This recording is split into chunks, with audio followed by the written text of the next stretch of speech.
All right, this next sign is a really excellent. What's your name, brother? Zach. Zach, we're glad to have you here. He's got it on his t-shirt, the same thing, Obey Jehovah. Now, these people who are at this convention site, these folks claim that they, among all the people of the world, are the most obedient to Jehovah. They claim Jehovah's obedient servants. But 99 and 9/10% of the people that are at this convention are not being obedient to Jehovah.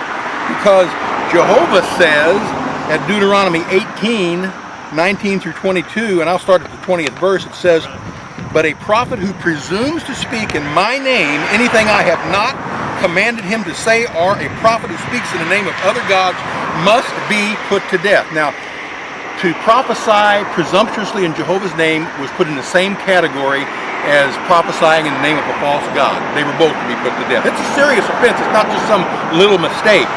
21 says, "You may say to yourselves, how can we know when the message has not been spoken by Jehovah or the Lord? If what the prophet proclaims in the name of Jehovah does not take place or come true, it's the message that Jehovah has not spoken.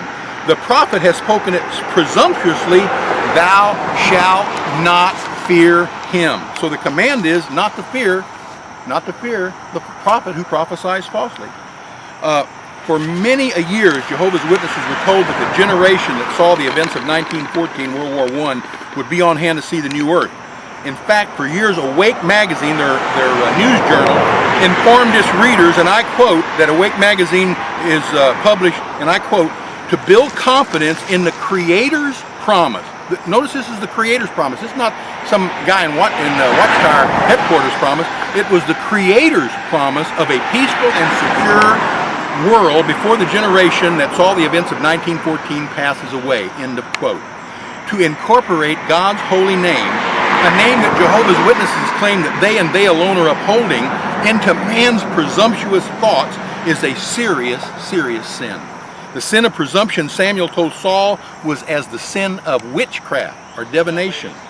Jehovah commands us not to respect and fear a false prophet. Why are they still holding on to this false prophet when Jehovah tells them not to?